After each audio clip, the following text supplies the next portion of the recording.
Hello, everyone, and welcome back to another episode of the Belgian Football Podcast. One that's taken us a little bit of time this evening to record. Just like Genk, Joris is stuttering into this podcast episode. He keeps disappearing as well, like the Genk backline do at points. So hopefully he's going to stay with us for the whole show. Whether or not Torsten thinks going to stay with Genk, it remains to be seen. But yeah, those are questions potentially for another day.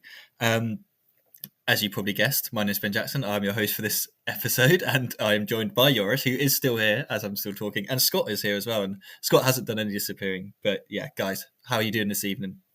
Very well. What a pleasure it is to be back, and hopefully we manage to all get through this in one piece. Yeah, let's hope so, indeed. I'm not so enthusiastic for many reasons Ben already mentioned as well. Yeah, unfortunately not. Plenty to get into this week, guys. Plenty of another good European result, a European game coming up that we will definitely talk about. A couple of big results, a couple of not so interesting games, a couple of animals making appearances here and there on the pitch to spice things up. But I'll quickly run through the results and then we can kind of crack on with the episode. So Friday night, Ghent against Dender. Ghent won 3-0. Kanga with 2, Kadri with 1. No win still for Dender. It's looking pretty bleak as we talked about last week. Raal is looking pretty good for the team from La Louvière. They beat Leuven 2-1. Sorry, Cabba scored in his debut. The Cabba is back straight away, early goals. And then a certain player, Joris, that you mentioned last week as your signing of the season decided to pop up with a brace. Jerry Afrier with 2 goals to give Raal the win. The reverse curse of the Belgian Football Podcast. We haven't seen that for a long time. Zulte Waregem, they also won 2-1, so good away wins for the promoted sides. They beat Charleroi 2-1. Some hilarious comments from a certain member of the Charleroi hierarchy about kind of refereeing decisions and stuff. He moaned about a red card that I don't know what he's moaning about. It's definitely a red card. The handball, maybe I haven't seen it. But he said that he was probably the only person that saw it and no one else did. But yeah, bizarre situation there. Anderlecht against Antwerp, that one finished 0-0.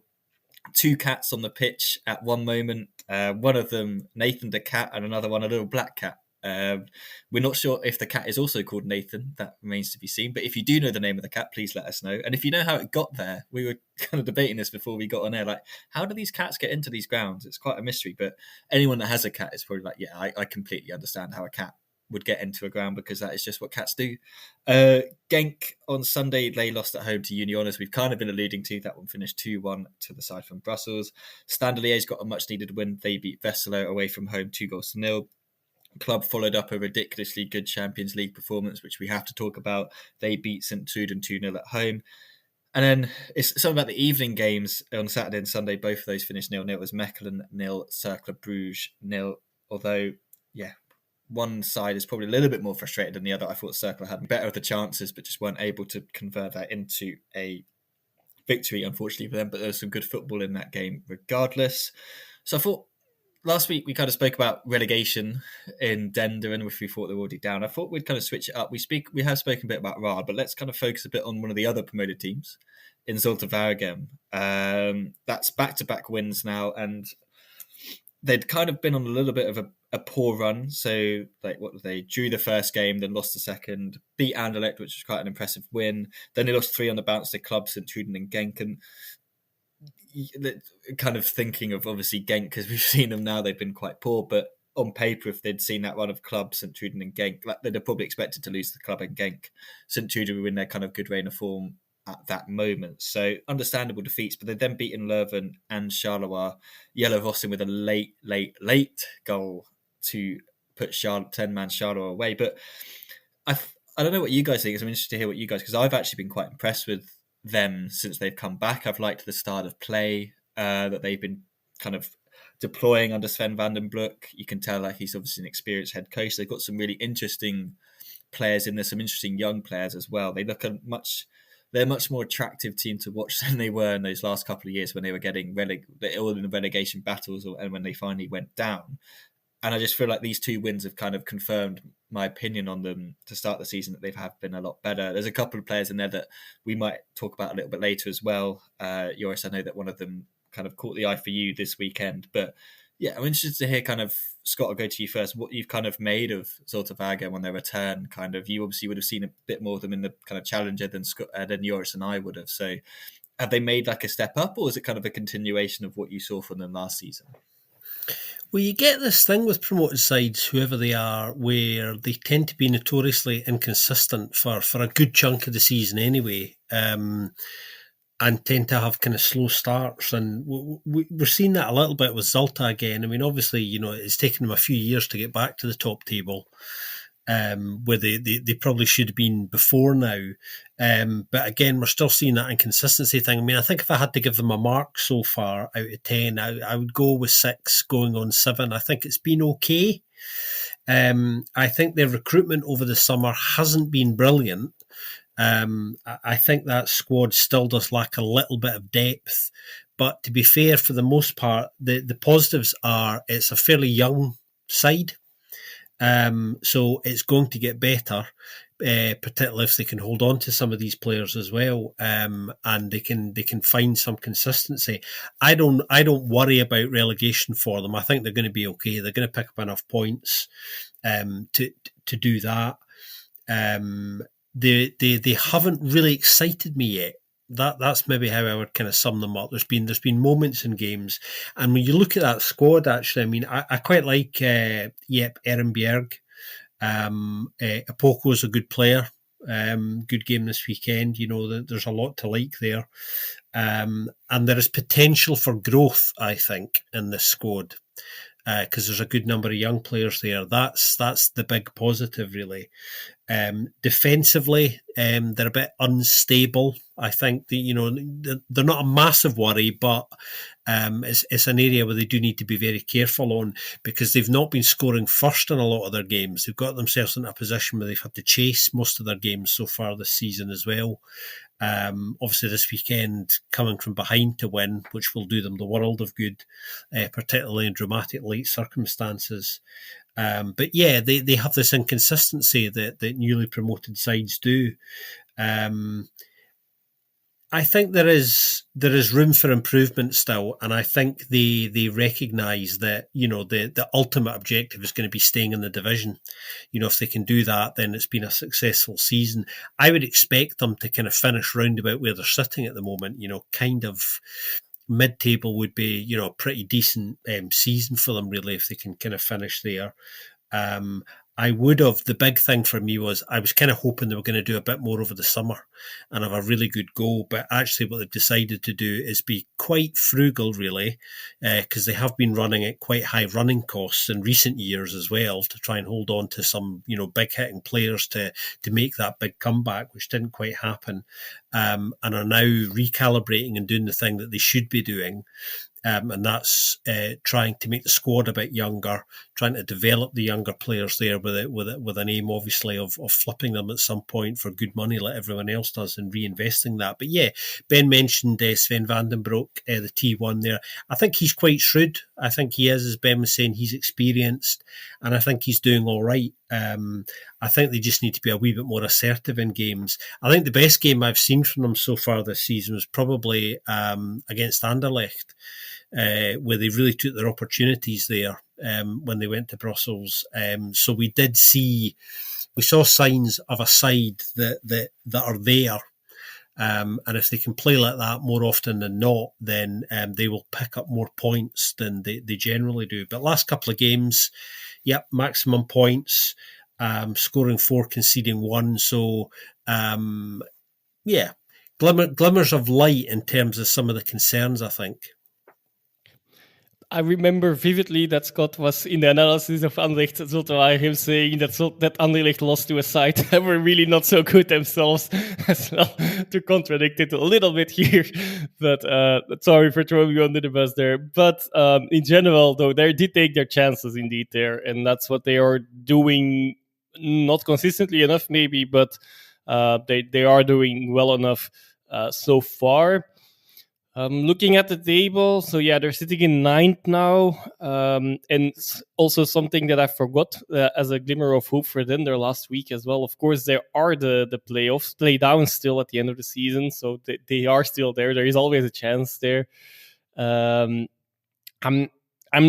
looking at the table, like sitting in ninth, ahead of Antwerp and Genk, I suppose you would expect to at least leapfrog them still. And then Westerlo, I would also think they would do so. So then they would be 12. So on the balance of that, tight wire to be in those playoffs. But okay, as we know, in this playoffs, especially with only one team going down, having the chance to go down after those playoffs, the chances are slim that that's going to be them. But I would not write them off for that yet. Well, obviously there's only 1 point difference as well anyway for that position still. But yeah, they've had a decent start of the season. I'm going to compare for once for the game against Genk. They were not good. They really were not good. Playing against 10 men for more than a half, getting level at that point as well. And just they were not good enough in that game. The Genk won that game in the end, and we all know by now how not informed this side is. That was not the best game, but that's that ahead of the game. They would also probably expected to lose it anyway, so that in the end probably will not matter much. So no, good start of the season for them. A nice segue to my player of the week indeed as well. In Opoku, who had a 100% completion rate of his passes, which is for not being a defender as well. So even there it would be impressive, but it is really impressive. Also scored a goal, of course, crucial equalizer at that time, and overall had a really good game. But this also gives me the chance to maybe if I'm allowed to pick another game player of the week or a runner-up of that game player of the week later on. I see I'm getting the thumbs up there, but we'll see how if I eventually decide to do so. That's how entitled I am. But teasing us. But you did write like 5 players now, so you've got a lot to pick from. That's true. But yeah, no, this was definitely my player of the week for this week. Just that 100% passing rate blew me away a little bit. But also, not only that, he scored, like I mentioned. He also got won most of his duels as well. So all around really good game from him. But in general, over the course of the season, need to see a bit more of both him and the size. It's one of those young players that Scott was mentioning. It's indeed quite a young squad. I am equally impressed with Ehrenberg, and it's also, of course, nice that we continue saying that it's a young squad when it's Vossen that scored the winning goal this time around, of course. But a young squad obviously is more than just one player that came off the bench as well this time. And by the looks of it, he was not happy to be on the bench either. When he scored the goal, he was more like, I'm still here. I'm still the man. It's interesting, actually. You mentioned him. Inevitably, he was going to come up, of course, with us talking about Zulte, because he hasn't started as often as I think many people would have thought. They would have assumed he was a bit of a shoe-in because it's Jelle Vossen. But, he's been used quite conservatively, and you can look at that both ways, I think. Probably, I think Van den Broek's called that right, if anything else, because you don't want to be over-reliant on him, because that's happened in the past, and there is this, kind of transitionary thing going on where I think they have to be thinking about the next 12 to 18 months when, he's not really going to be an option. So I think they've kind of got that right in making him more of an impact player now, who can come on and contribute in a big way to games, but not necessarily be the one you instantly look to. I was going to ask you guys what you think about their midfield as well, because I think their midfield's just a little bit lightweight for this level, and that's an age thing partly as well, and I'm sure they'll find their way into that and kind of improve over time. But obviously it's a big area at this level that, it's important to have a strong midfield, regardless of how you play tactically. And I'm just not sure their midfield is strong enough to kind of get enough of a grip of games at the moment. That probably explains why they've conceded first in a lot of their games and ended up having to chase them as well. But they look slowly, certainly on the basis of the last couple of games, like they're beginning to, play with a little bit more confidence. Yeah, like it's interesting because one of the players I've kind of noticed and I do quite like is Nadi in that central area, but I just don't think that Klaas is kind of like he's been probably one of their best summer signings so far in terms of like he's just looked really comfortable at the level and kind of set pieces as well. He's been pretty good at and like kind of when he's on the ball, he's really good. But I think when they're kind of defending and stuff, you do overly rely on Nadi to do most of the work, and it's kind of like he can try, but so like this weekend, obviously, it's quite interesting because he brought like Vandenberg brought Gabriel and Nadi off and just kind of switched it out into like this kind of 4-4-2 sort of thing, which I don't mind because, and kind of segueing onto the Vossen thing coming off the bench, I think it definitely helps when the bloke you're playing off of is 6'6" and you can just pump the ball at him. The header was great. He didn't even jump for the header, if I remember right. He just kind of like flicked it on and knocked it down. And he's raw, like Amanta is what we're talking about. Like he is really, really raw. Like there's a lot that needs to kind of develop there.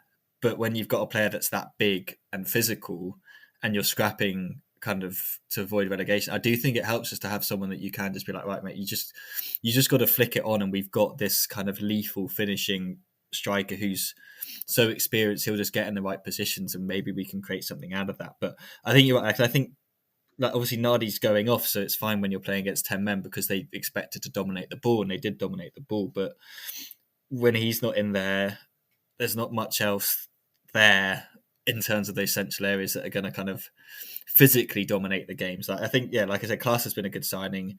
It meant that he could be a good signing just in terms of that physicality and kind of size that he brings. And they're clearly like, we're going to just play him against certain teams because he should be a handful. There's another tall striker that plays for Mechelen that should be a handful, but he's quite not a handful, and he was not a handful this weekend. He was more of a handful for his own team. But I'm with you on it. This is what I find so interesting about them, and why I kind of brought them up is that like the players that are having the impact and being their best players this season so far, all the players that were there last season, apart from maybe Gabriel in goal, who stepped up and been really, really good, and he has kept them in games or kept the scores down in games as well. Like he's had a really, really good kind of transition into the Pro League since moving over. Palgrin as well at fullback, he's put in a couple of decent games from what I've seen as well. Like there's a couple of players, but most of them, like Aboku, Ehrenberg, obviously Vossen, like these guys that Klaas is a different one. Obviously, he's probably the best summer solo they've made. But yeah, I'm just intrigued to see kind of what they'll do in January in terms of that central area, because I feel like they will. But their transfers are kind of odd, aren't they? When you look at them, they're like where you don't. Like with certain teams, you can be like, okay, I see where you're scouting and like the profile of player you're looking for. Whereas they're kind of like, they look for these kind of odd wingers a lot of the time. Like they really like to pack out the wings, and they've got loads of wingers, but like that doesn't seem to be an area that they actually need players in. It's like, you're right, it's these central areas. So yeah, I just think they're an interesting kind of watch this season to see kind of, like you said, how much developing they'll do, how come these young players will step on.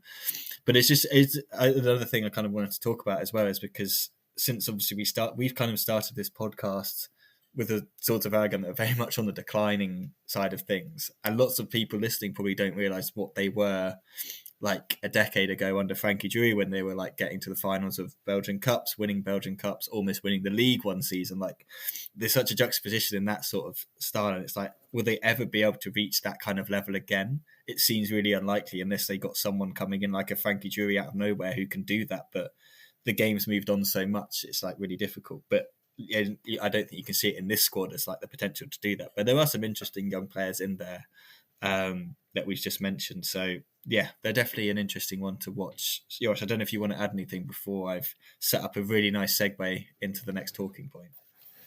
Yep, I'm going to ruin that as usual, of course. But But no, just to sum up as well, like my fear still for them is they still have the same issues as when they went down. Like they still need to score more because their defense is still leaking goals. They got a 1 clean sheet which is better than some sides in this league. But yeah, in general, that's the risk, of course, if the goals stop flowing. But the positive side of this is, of course, they indeed have quite some options up front and diverse options that can also come in and help from the bench if needed. So that defensive worry is still a bit, and okay, maybe adding if something would happen to some of the main men up front as well, then the combination of that could cause some issues. But I guess that goes for many teams if such things happen. But yeah, just in general, that the defense is still, even if individual players are indeed doing well, even also there, and maybe the problem lies more in midfield, as you guys are talking about as well. But yeah, something to be sorted nonetheless. And yeah, try a new segue now, Ben. Thankfully, that had nothing to do with my segue, so we're all good. Basically, I was going to say the next team they're playing is Antwerp, and they're the team that I've put down on our list of next discussion points. And we talk about, obviously, Zulte Waregem just then about struggling to score goals. They've scored more than Antwerp have so far this season. Antwerp are going for the standard Liège way of doing things, which is almost a goal a game, but also conceding a goal a game, so you're just flat at 9-9. Yeah, I was watching them against Anderlecht this weekend. Game finished 0-0. And I don't know, I had a lot of kind of thoughts and questions about them and their lack of quality. I just think they just gutted all the kind of really good players from that team. But for the right reasons, they brought in a lot of money. So I think, I'm not saying that it was a bad decision to sell some of these players, because I think financially it sets them up in a really good way. But the way it happened and the players they brought in, like, they just were like, it was two kind of like mediocre sides up against each other, I found. But Anderlecht just were able to dominate the ball, and Antwerp, whenever they got it, they were just kind of like, they were lumping it away, but not to the player that you want them to lump it away, because the guy that you want to lump it away to was playing like CDM. Just like, he was so deep, Janssen, and he's such like a good kind of hold up and link up player, but they weren't using him as that. They do you know what they were doing? And this will probably piss off a load of Antwerp fans, is they were doing what Beerschot did last season, which is just have El Sahafi up front and launch the ball and hope that maybe he'll get in behind. And I'm like, what are you doing? Like, you've got to be better than this. Like, I was really, really disappointed in how they played that game, especially against an Anderlecht side that, like, defensively aren't great.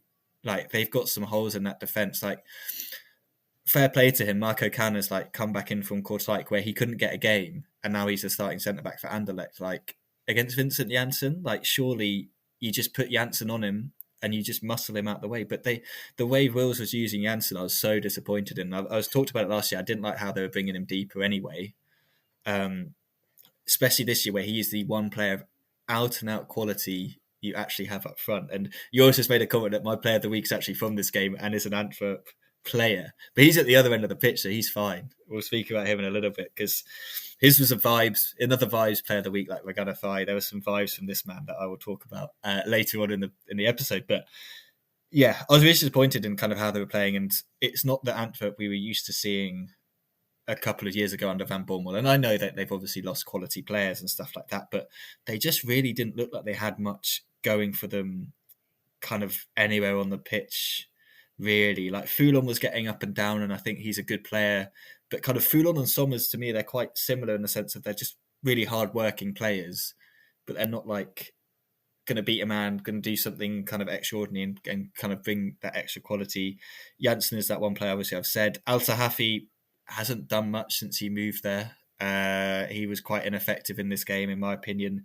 Thielen had to make quite a few saves. That's an interesting discussion as well, how long they're going to stick with that. I know that Wills was like, I'm not going to tell you who's going to be in goal at the weekend, and everyone was like, oh, here we go, Nazawa's going to start, and then Thielen's still in goal, which he should stick with him until he should. Do you know what I mean? Like, he's playing so well in goal, it would feel quite unfair to drop him and it keeps the pressure off Nazawa for a little bit longer. But yeah, what do you? Again, like with Zulte Waregem, I'm really intrigued to see what you guys think. I think, like Zulte Waregem, there's lots of really interesting young players in there that have potential. We've seen it with Antwerp. They have been given these young players a chance. They've really stepped up. But I was quite disappointed. And then I was really interested, Christopher Scott coming on. And I was like, how long has he actually been there? And he's been there since, like, he moved there in 2022. Like, that's a long time ago. And I feel like we've not seen Christopher Scott kind of really move on and develop. And I'm not sure whose fault that is. It the players' fault? Is that kind of coaching? Have they not given him enough exposure, enough time to kind of move on and to kind of develop and progress? Because yeah, there's just some interesting stuff coming out of it. So yeah, interested to hear your guys' take on Antwerp. And this is I know we've obviously, like, again, kind of with Zulte Waregem, but with Antwerp, we've seen them kind of rise, and we're kind of seeing a little bit of a dip as they go through this transition. But I was just, quite disappointed in what I saw from them this weekend in terms of the approach to the game. Another really inconsistent side, well, at least so far. It's interesting that we're talking about them this week in a little bit more detail because Sven Jacks and Mark Overmars had rather a lot to say about all of the things we were kind of touching on over the last few days. They were out having lunch with some journalists and getting asked lots of questions around exactly what we're talking about here. I think what we're seeing, obviously, is a squad that's been rebalanced and a squad that, obviously, the recruitment has turned out to be quite different from what they would have liked and what their original objectives probably were with European football and things like that. So expectations and targets have had to be revised. And Sven Jacks was very diplomatic, and he was the first to say this way back at the beginning of the season. He said, look, I think this is going to be quite a difficult season for us. And that's obviously coded language aimed at the fans to say, look, we're probably going to be quite inconsistent this year. There's going to be a lot of stuff you're not going to like, but we have to kind of, punch through this period here to get to a point where, things start to improve again, certainly on the pitch in terms of consistency and things like that, and entertainment, because there's not been that much. Ben's point about Janssen not being used properly is something that I know irritates a lot of Antwerp fans. I mean, everybody knows what his strengths are, you know what I mean? So if you're not playing to them, then, you just haven't been watching Antwerp at all for the last 3 or 4 years. That's for sure. So why change that, even if everybody knows that's what to expect from Vincent Janssen? So not getting the best out of him. I mean, it's an interesting one, this, to me, actually, because there's a number of actually quite good players in there. Some would say they're maybe not as good as their reputation suggests. Everybody knows I'm a fan of Thibaut Summers. I'm a fan of Dan Foulon, both really likeable, highly competent footballers, good to have around. Most sides would want both of these players in their squad given the chance. But there's also, despite some young talent in there, which will get better, of course, as it continues to play in accrue value, there's also a fair bit of mediocrity as well, I think. But they know that, and that's what the coded language, I think, is about. They did come out with a rather hot take while having lunch, which might have been, I don't know, was this a consequence of some spice in the food? But Mark Overmars did say, with a little caveat at one point, this is a side that's probably going to be able to challenge for the title within the next 3 years. And that jumped out at me straight away. I could feel everybody in the restaurant and the sharp intake of breath at that very moment, which says a lot about his footballing brain, I think. But there's a lot going on at Antwerp as well, off the pitch. We know about the financial issues and them trying to get a grip of that and make the club more sustainable. Part of that is obviously about, the new Tribune 2 being built, getting in a few thousand more fans, building the revenue base, because that helps longer term as well. So there's lots of things off the pitch that factor into what's going on it at the moment. Is Steph Wills the right coach for the moment? Possibly as a kind of transitionary thing again. But they are aspiring still for a playoff 1 spot, and they do have to improve quite a bit on the way they're playing at the moment, because the way they're playing at the moment, then a playoff one spot, I would say, is not achievable and is pretty doubtful. And I think a lot of their objectives are dependent probably on a playoff one spot. I mean, to be fair though, if they were to fail to do that and it was playoff two by the end of the season, I don't think there's really a case to argue that that's necessarily a bad thing, because if we're looking at that squad at the moment and the way that they're playing at the moment, that's what we're looking at. So, you know, there has to be a big change for that to change. But all that pressure's on Steph Wells, because he's the one who's got to deliver a playoff one side, and that's not what they are at the moment. I would argue that could actually be very detrimental, but it depends on the results in those playoffs as well, even if it would be playoff two. Because, there's some case to be made that European football is really vital, especially for that potential title contendership, even if, of course, we should not dwell too long on those kind of things. I'm sure this was not necessarily meant as like, for sure, we will be doing that, but it's more like, well, just a hopeful saying, most likely. We don't know the context in these things, of course, anyway. But it still was something I would have mentioned either as well if Scott hadn't yet, because that seems ambitious. And to be fair to them, it's a really, really young squad. So yes, it's possible if some of those players develop and either bring in enough money to make the club more sustainable, or stay and then just be really important on the pitch and try to get into that in the higher positions in the table as well, and are patient enough for that. Things could happen quickly. We all know from one season to the other as well. But still, I'm still not sold on that side currently, at least in Elite. I think indeed, as we all know, it's more long-term and short-term, hoping indeed we get European football and getting some extra funds from that. And not only funds, but also be more attractive to players in that sense as well, of course, to come to the club as well. That seems far away for now, but still early in the season, of course. Again, like, young players can develop really quickly as well. Even by the end of the season, maybe things look very different for them. But that are big ifs and buts there, of course. At the moment, I'm indeed don't see them in playoff one. I believe, but that can. I wouldn't make a prediction here for which sides would make it, but I think there's a few certainties. But apart from that, everything is still very close in the classification anyway, so to make real big predictions on that, and fortunes can change quickly, or one way or another. I have to admit, like, Somers, I'm always a bit skeptical, but so far he's doing quite well. He slotted really well into that squad as well. Of course, he's actually one of the more experienced players, which is a bit of a weird thing to say, since he's only 26. At least in the starting 11, there are a few more experienced heads, of course, but he's already one of them, especially I think in the amount of games he has played in Belgium specifically as well. So, he's holding up nicely, as is Foulon so far. For the parts that we see, but that whole squad is indeed just lacking some things, and then with the sale of a few players, they did not make it better for sure. Wait and see as usual. Still, the boring conclusion, but not very hopeful for playoff, Champions playoff finish. But who knows?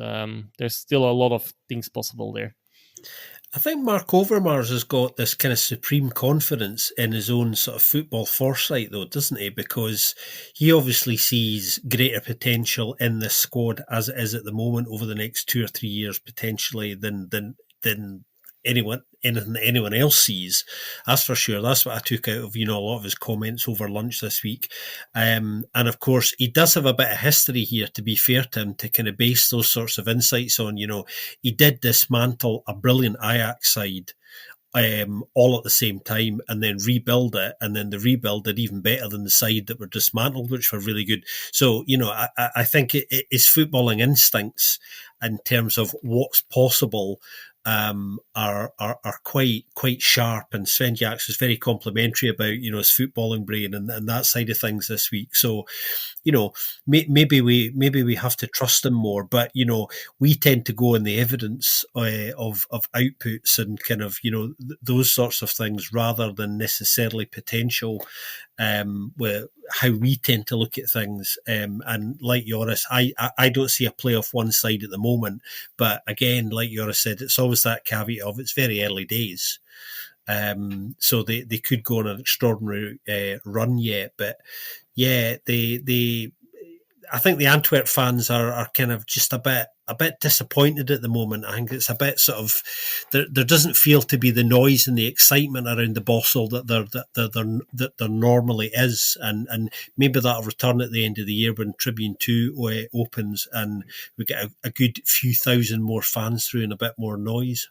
That also, of course, has to do with ticket prices rising and Yes. then having Pay for the stand, worse yes, squad, I guess, as well, having a worse squad on the pitch than the last few seasons, arguably at the moment at least. It's not a great recipe, that, is it? No, that's a good cocktail. But and also just I think it's a prerequisite for the job Mark Overmars has to be confident in him. He's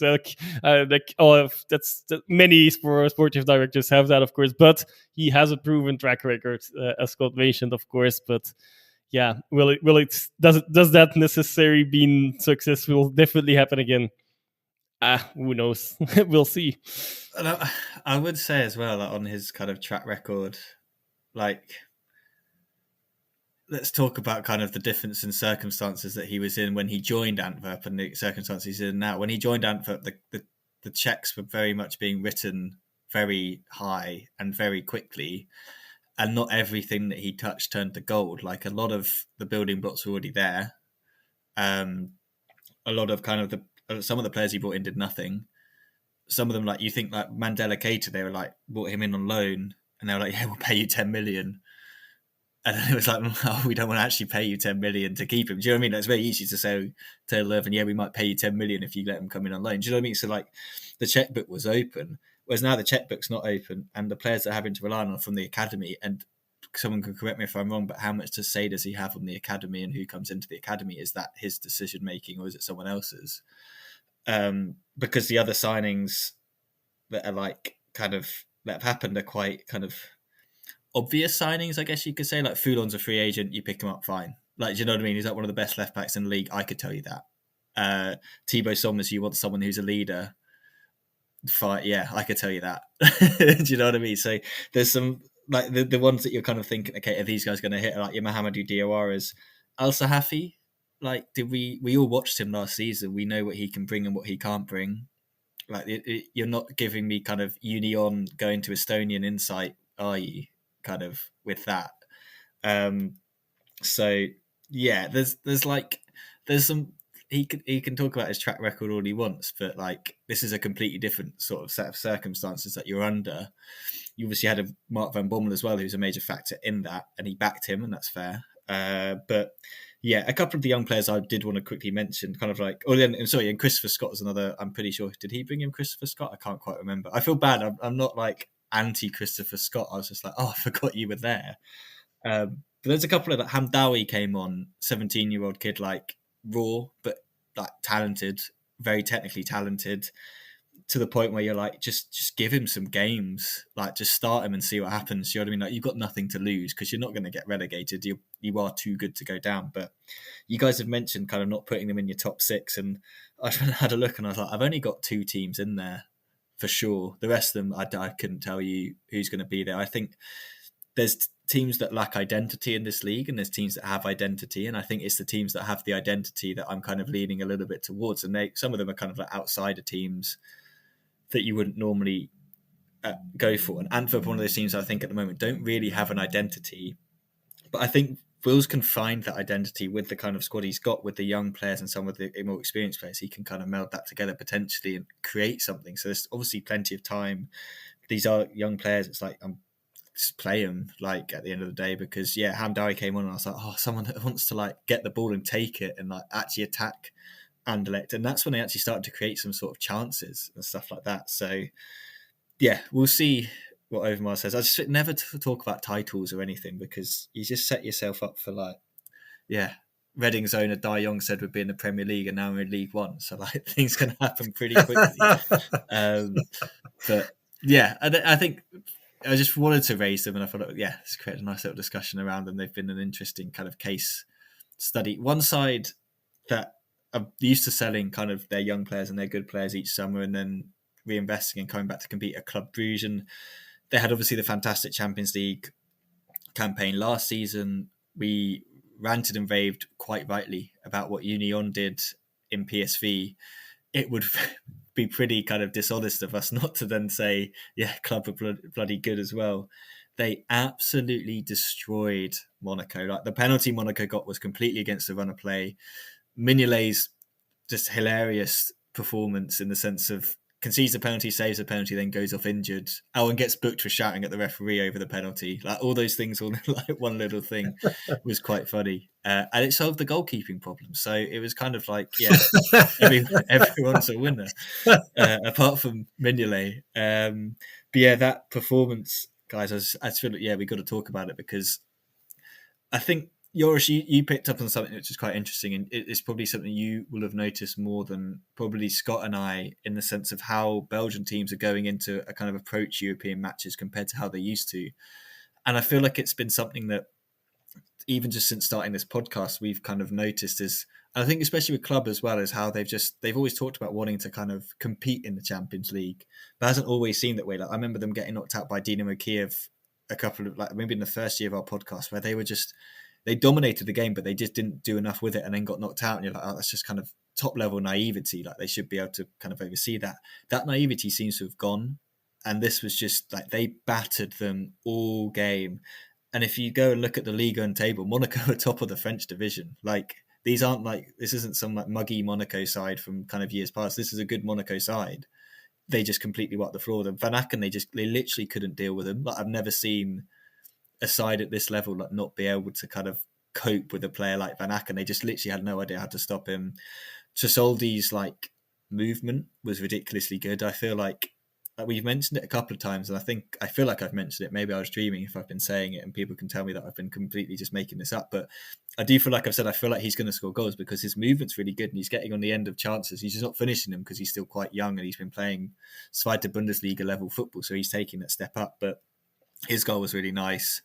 There's just so many kind of moments. Forbes, like Ajax fans were more than happy to see the back of Forbes. Wolves fans are probably like, he did nothing for us. He's coming here and he's so quick. Like, he's so fast, and it works within the system. Can't remember the last time club had a player that fast and with that much speed, and it makes such a difference at this kind of Champions League level, where now if they go against a team where they don't have the ball as much, they've got that outlet with a Forbes that Van Aken can kind of spray the ball to and stuff. But yeah, what a night at the Amber Idol. It was, ridiculously good. So much so that BBC Sport even did an article about how Belgian football is really, really good now. They haven't been watching regularly enough.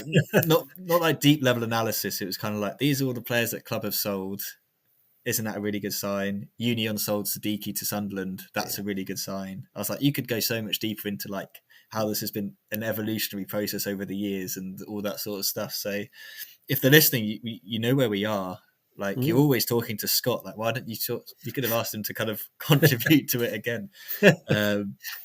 Maybe it's sorry about the Southerners, Scott. These London-based BBC people don't like to go across the borders. Who knows? But it's very interesting, actually, in that particular point, because I've been talking a lot over the last few days with Rangers fan media in the lead up to the Genk game, which we'll get to shortly.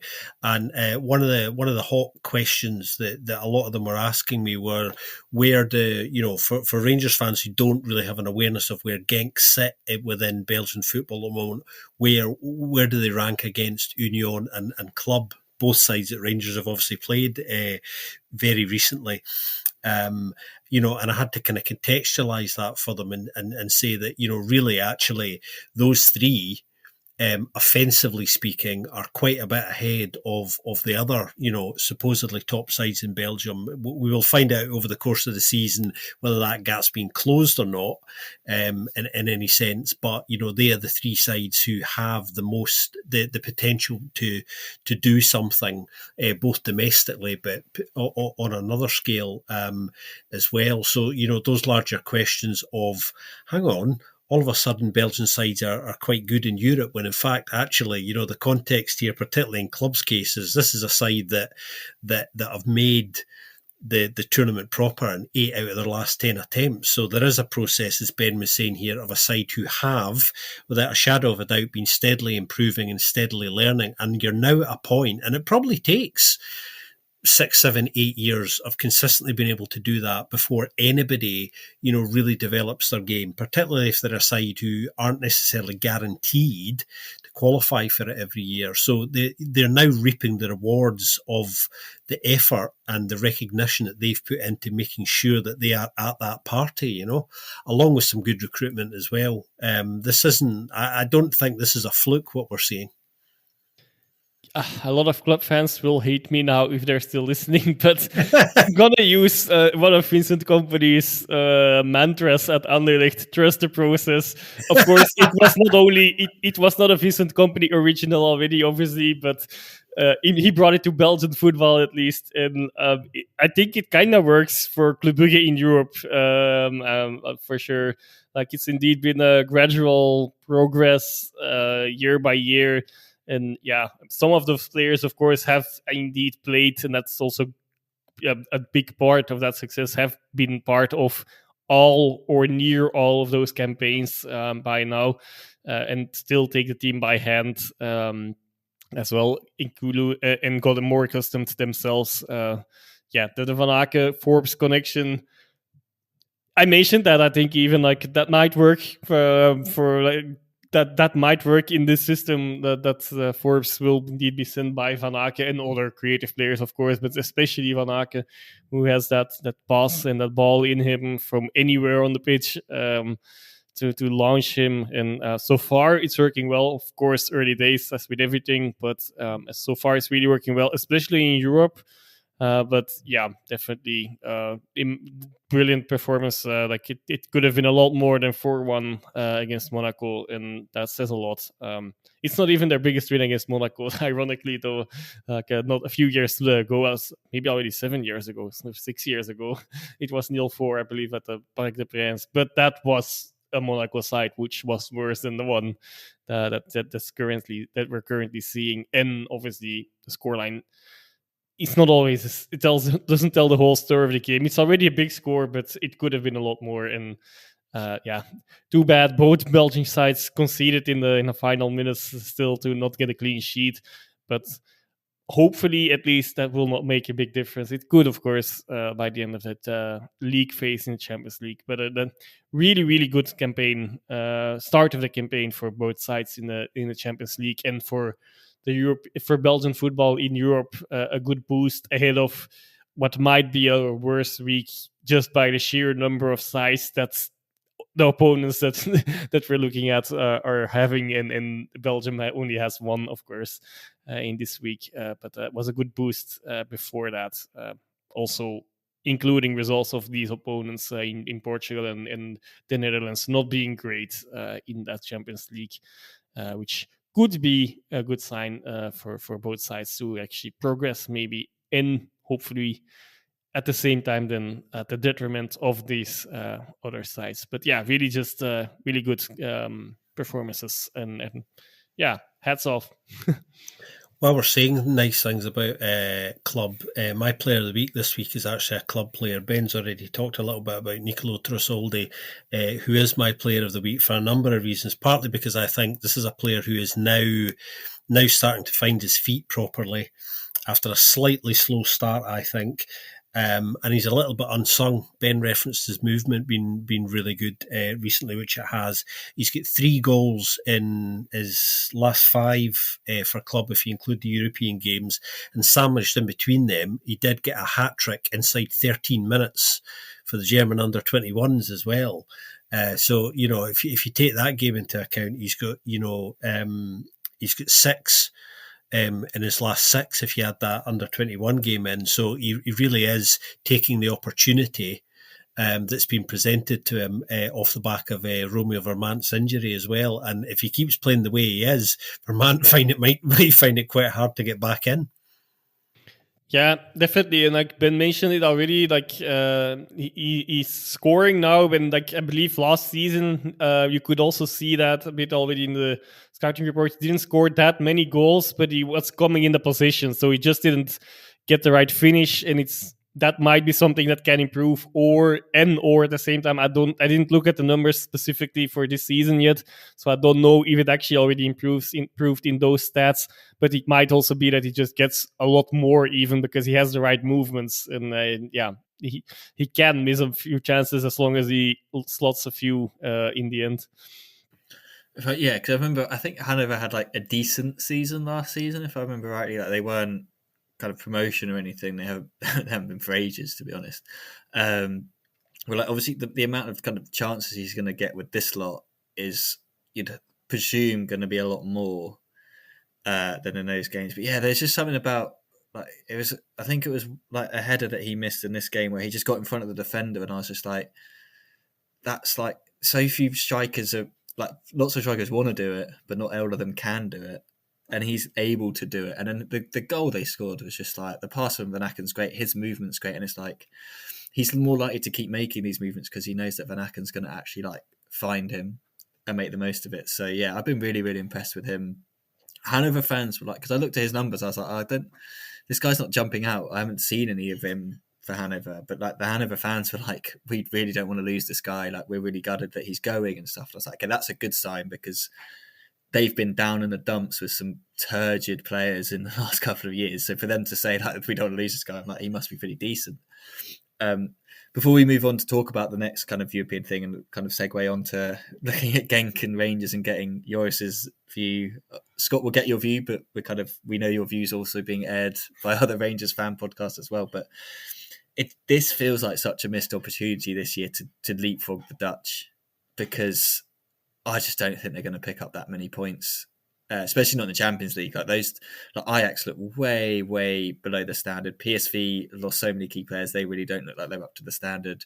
But then you look at, I think AZ are still in the Conference League. Whoever's in the Conference League has got like some really simple, easy games to pick up points. You're just like, it sounds ridiculous, but you need a team in there that can just kind of farm Conference League points and coefficient points from the Conference League.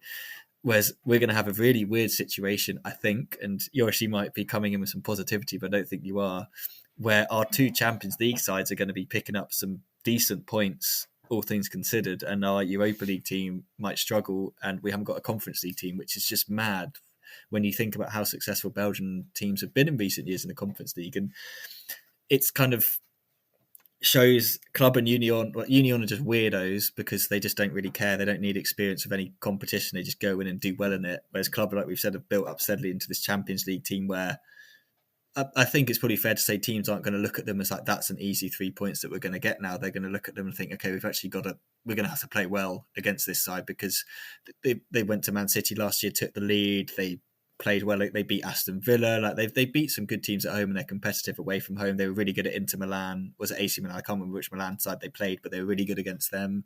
Atalanta as well. Like, do you know what I mean? Like this aren't an easy teams to beat, but it's just such a missed opportunity with the coefficient points that we could be getting across the board if we had the right teams in there. But obviously Anderlecht didn't qualify. Ghent aren't there to farm Conference League points like they usually do. And then Charleroi, you can't blame them. Like, it was always kind of more hope than expectation that they'd actually get in. So on that note, Joris, how many goals are Genk going to stick past Russell Martin's Rangers side on Thursday night? If it's still Russell Martin's Rangers side, and if it's still Torsten Fink's Genk side? The latter, I'm quite certain it will still be. The former, I can't really say, and I'm not going to predict anything here because it will and can and will be used against me. But no, actually, that's the reason why I will put it. I I'm hoping, even though Rangers won this weekend, of course, in the cup, that their crisis is still a lot worse than Genk's. But I'm doubting that now. But I'm also hopeful that the in Europe it's still different. The side in Europe is also like Anderlecht was a few years ago, also really bad in the league, but made it to granted in the Conference League, but still almost made it to the semi-finals. Oh, what that was a missed opportunity as well against AZ. What that was, so that's also immediate impact on those coefficients points in the long run. But nonetheless, that minor impact in the end. I'm hopeful, but I'm not with a lot of hope. I wouldn't be surprised if the things turn around for Rangers in this game, but this could also be a really good game between two sides being in crisis, or like they are both in crisis or close to it, or a really bad one. I'm not going to place any bets on that. I'm hoping it's going to be the former, but in this case, but we will have to see.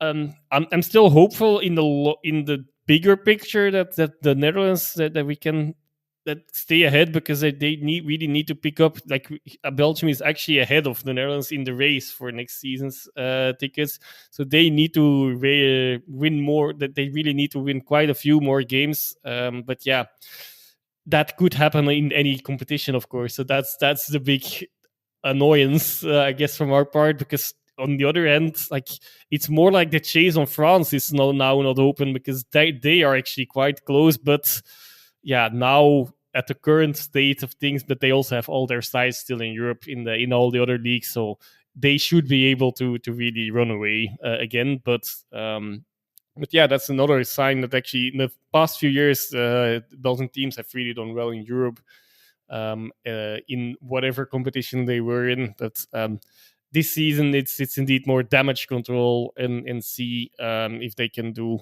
a semi-decent year or a decent year, and stay ahead maybe. I think that's quite certain that they will be in the race with Portugal and the Netherlands until the end of the year. But yeah, of course, they're not in a good position now, despite the good results last week. Don't want to be too much of a downer on that though, but that's really good signs. And I hope for a Genk win still, of course. Well, obviously I always hope for a Genk win, but to answer your question completely, okay, Genk will score twice, and then let's see if that's enough or not. But that I'll leave in the middle. But that was the actual question, so that I'll go for that. I'll cop out via that way. Well, I think, either way, it's a massive week from Genk's perspective. Obviously, a couple of really poor performances on the whole over the last week or so. Really disappointing start to the season, we know. Not been great. The hangover from last season's disappointments is definitely continued into this season, and they're coming into this game. A mini crisis, whatever you want to call it. Is Rangers' current crisis bigger than a mini one? Probably, by their standards at the moment. Both sides coming into this with quite a lot of question marks surrounding them and the coaches. Speaking of which, Torsten Fink, obviously, European game, this week. Europe's very different to domestic football, which sometimes explains, as Joris was saying, why sides can go on a nice little run in Europe while being horrendous domestically, and vice versa. It's a very different thing. Sebastian Pocagnoli was really interesting talking about that in his press conference, actually, when Union came to Ibrox a few months ago, when he said, look, European football's a very different thing. Judging domestic form coming into these games is often, a bit pointless. And he's right about that. But equally, there's a game that's arguably even bigger than this one coming up a couple of days afterwards, the big Limburg derby. Torsten Fink has a week where I think he has to probably get. I think four out of 6 points out of these two games, I think, is essential, probably, if not more than that. Otherwise, he might find himself out of the building. I think he's on shaky ground at the moment. It's been so interesting to see his own body language shift over the last 2 or 3 weeks as well, becoming much more defensive in his responses to a lot of questions.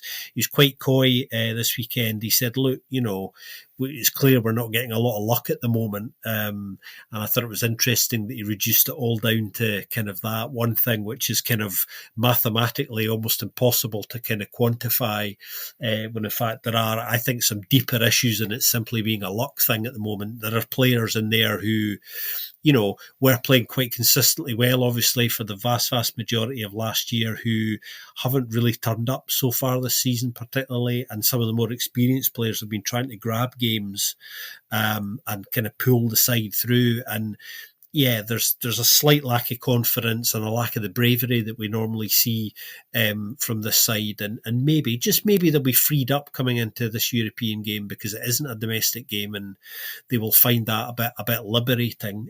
Nights like this can often kickstart your season sometimes as well if domestically you're in a bit of a difficult period, but certainly they're not domestically where any of us thought they would be come this stage. No, for sure. Also, I'll add a quick caveat to my previous comments. The chase on France and so on, it's maybe not necessarily for this year. I might have been a bit running ahead of time there. It might have been for on schedule for now, what a projected schedule, and not only projected, but the points that have been taken for in 2 years, I believe. But nonetheless, that is a realistic opportunity, was maybe a realistic option later on. But yeah, to come back to Genk, just it's really, I can get where he gets it. It's like the luck part. Like this week in Scherpen made a save. Like he doesn't know how he saved it. Kosemans last week as well in the 90 minutes. And that's because he's massive, including his hands. That's a good point. He's like Frankenstein. He's the Frankenstein of goalkeepers. But I'm sure he will like to hear that. I mean that as a compliment. That's a good thing.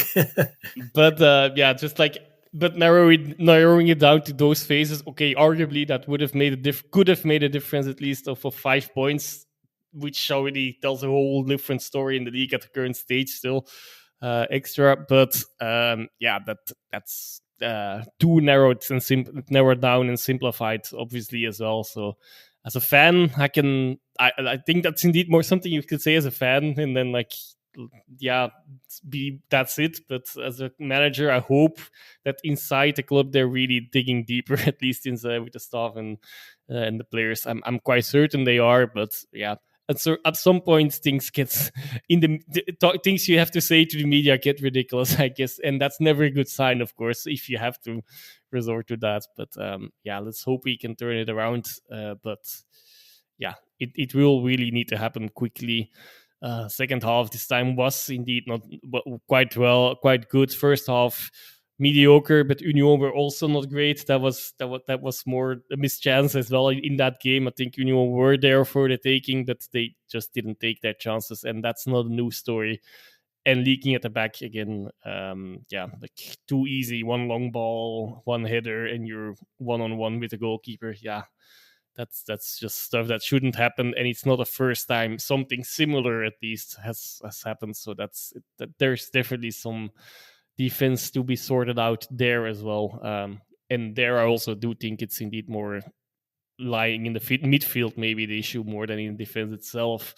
But the individual levels of the players there have unfortunately also dropped compared to last season. And I guess that's my, for once, quite short analysis of Genk this season.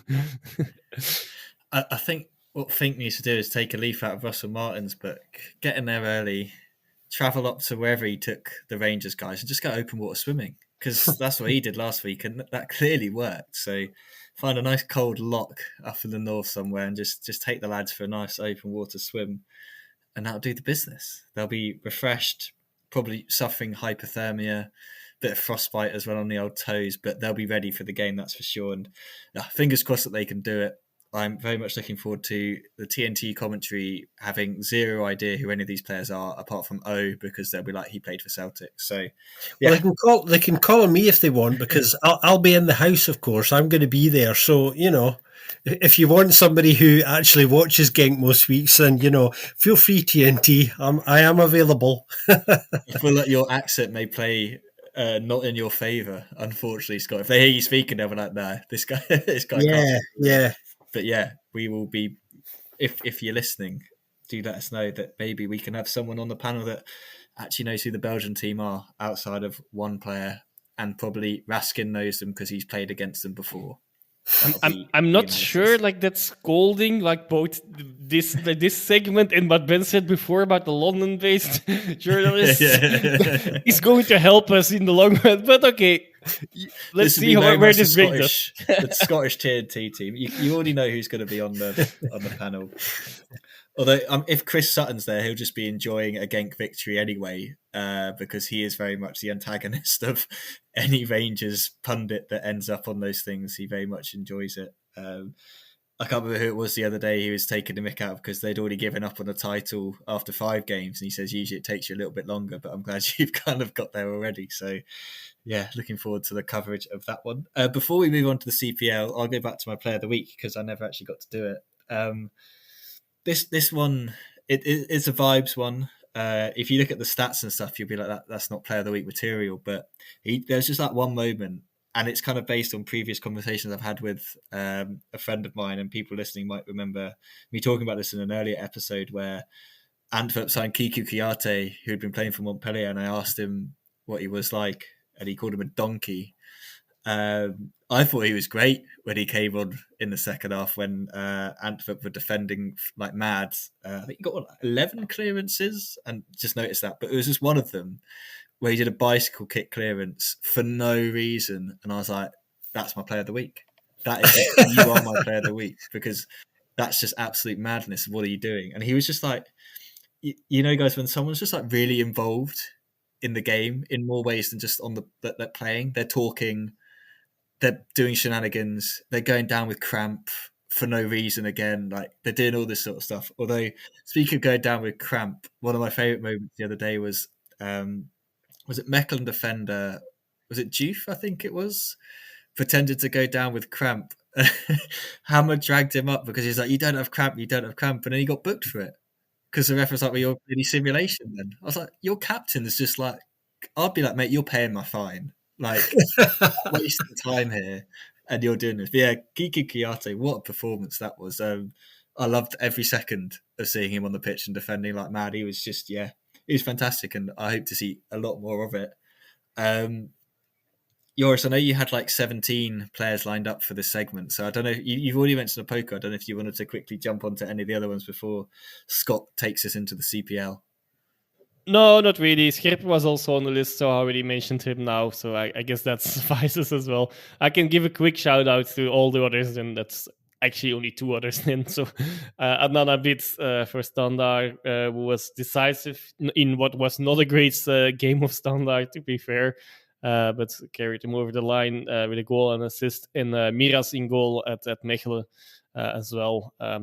Also, of course, fitting nicely with him being really, with Van der Wies really pointing at him to be the first goalkeeper for Mechelen from now on.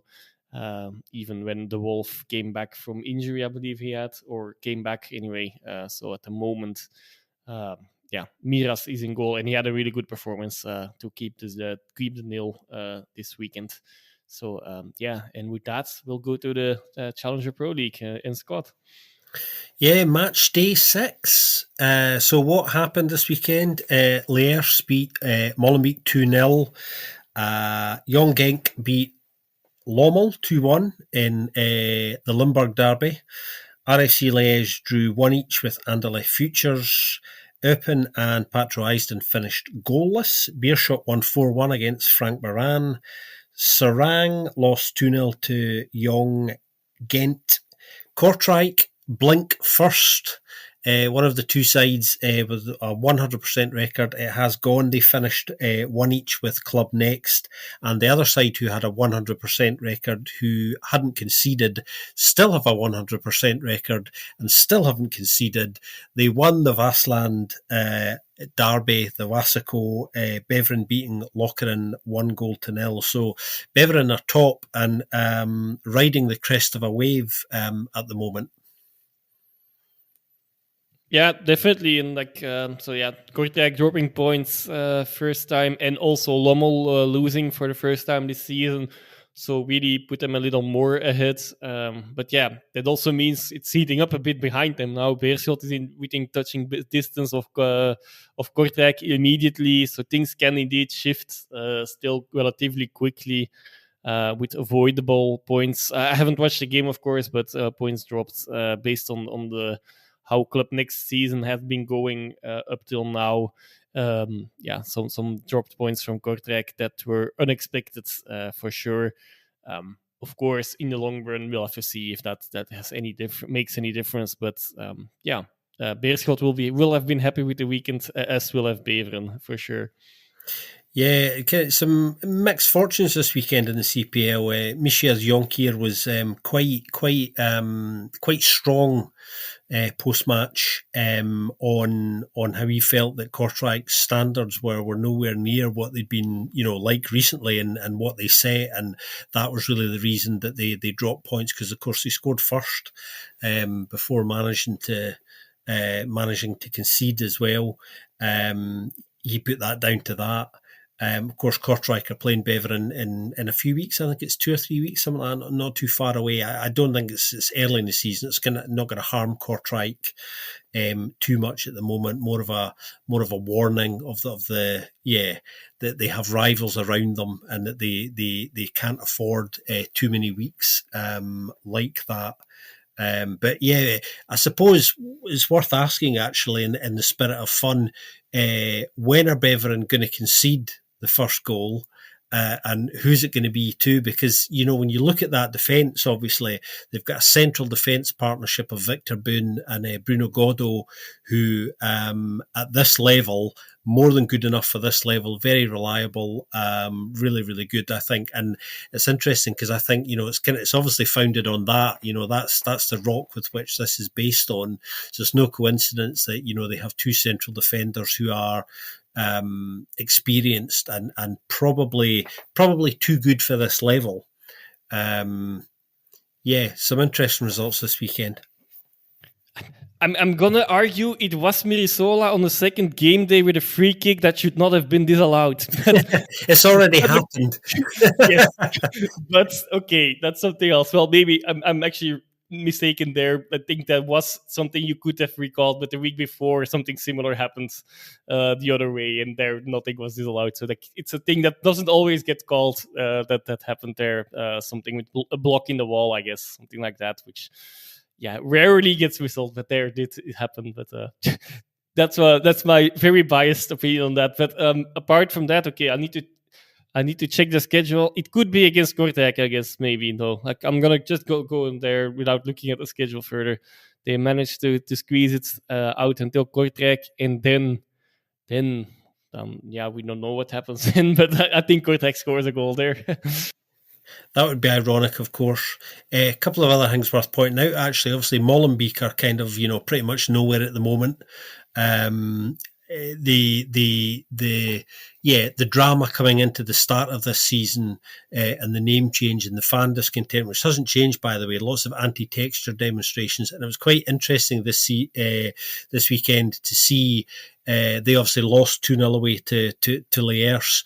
At one point, the Molenbeek fans charged down to the far corner of the away end to have a pop at Texter. And John Texter, for those who don't know, does sometimes travel with what's described as a bodyguard, but some people might call this guy a bit of a goon. And he decided to come down as a one-man army and shout some abuse back. And it was just the bizarrest thing you've seen in ages. Willing on this fight, it's just It's really, really strange behaviour, but it gives you a sense of the strength of Textor, feeling that he feels he needs to have a bodyguard of some kind for his own safety around. And of course, on Beershot, their Japanese takeover is almost complete. We still don't know who these individuals are because they haven't publicly revealed themselves. But apparently there's a clause in the contract where if Beershot are promoted, this is a really interesting bit, if they're promoted, the price goes up.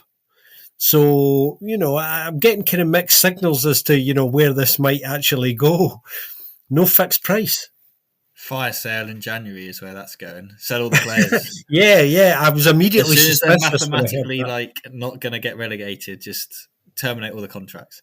While you guys were talking, I was trying to find if there's ever been a team that's gone a whole season without conceding a goal. The only one I could find was a team in Ängelholm, a sandy tourist town in Sweden. Their women's team went the whole season without losing a game or conceding a goal, but didn't win their league.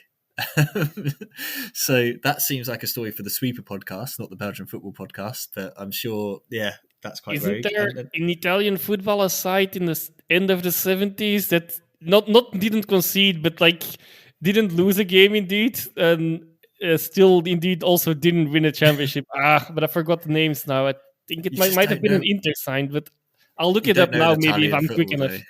Italian football, it just could be anything. And then I was going to do something this afternoon, and then I realised I have a job that I get paid to do, which I should be doing instead of trying to find the best ever record in the Belgian second tier. But then I was like, what's the point? Because the format changes so often, you can't compare it. Because I was getting through to the bits where it was so if you win the first round of the thing, you qualify for the final. And if you win the second round, you'll be in the final for the playoffs as well. So it's you could be the best team overall in the challenger or the second tier, but you might not actually get promoted because you won't make it into the final. So I gave up on that very, very quickly because I was I value my life and time. But maybe Beveren are going to go unbeaten and not concede a goal. I want it to go on as long as possible. I love this sort of stuff. Yeah. At the same time as if Charleroi just don't win a game at the bottom, if we could have two complete opposite seasons at both ends of the table, that'd be quite fun. And quite hilarious. But that's my input into the Challenger. There's a Swedish women's team that did that, and Joris is still trying to find this rogue Italian side. I'm sure there are. If you know an example, please do let us know. I love this sort of niche football facts and history. But I had to know. I had to find it out, and unfortunately, some of the keys on my laptop don't work, so I don't even know if I typed it in properly because letters are missing and stuff. So it's like a moron's typed it in. That's my input. That's Challenger. It's what a start to the season for Beveren is just ridiculous. You're just kind of clocking in each week to see now, have they conceded a goal? Are they still winning? It's just we spoke about it last week. It's such a juxtaposition to how they started in recent years. So their fans must be pretty happy. That's for sure. And I think they are because we haven't really noticed them moaning on social media this year as much. So unless it's just the algorithms change and Elon's pulled it out, or they've gone to a different platform to moan. I don't know, but good start for them. Still a good start for Kortrijk and Beerschot. That's just the weirdest clause I've ever heard of. Why would you agree to that and then want to get promoted? It depends how much it is, I guess, but very, very, very strange. I think that's about it for this week. We've got through quite a lot. We've rambled on for quite a long time, and we got through with Joris on the camera the entire time. He did not disappear. We got to see him for the entirety of the episode, and you got your hands up. You found the Italian side.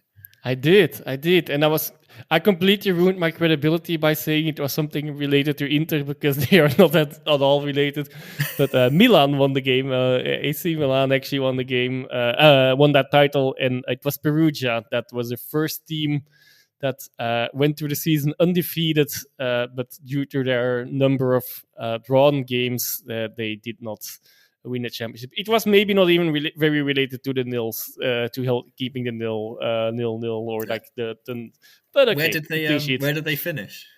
Yeah, second, I guess. Oh, they did. I thought you were going to say they finished like 10th or something because they No, just drew there was they drew 19 games of the 30 at that time they had, and they finished second with that 3 points of Milan. No, 3 points. But I guess I don't know if they'd made in that era. Of course, it was still 2 points per game. I'm not sure if they made the conversion there. If it's 1 game or 2 games difference, but still, yeah. And Milan lost 3 games actually, even so. Yeah, I guess it was not converted. No, that's great bit of trivia. I hope people have stayed to the end of this podcast to find out. All those people that dipped off early. It's like when you leave the game early and then there's a late winner or a late equaliser. Yeah. Everyone loves that, right? A late consolation. Rubbing them salt into the wound. Anyway, if you have made it this far, please do leave us a review on your podcast app of choice. And if you've already done that, you know the drill now. If you've not done so already, we really do appreciate if you would love to donate for the running costs of this podcast at buymeacoffee.com. That's it from us, guys. Thanks, as always, for joining me on this episode. Have a great week, everyone. Same time, same place next week. Yes. Service announcement. I won't be there next week. So even if it has nothing to do with the results, some listeners would expect that. No, it's I can't fit it in my schedule. Fair enough. Early warning, but yeah, when Genk batter Rangers 7-0 and then win at the weekend, we'll be like, Joris, he's just too happy. But yeah, no, that is it from us this week. And yeah, as Scott said, same time, same place next week. Thank you very much for listening, and we'll see you soon on another episode of the Belgian Football Podcast.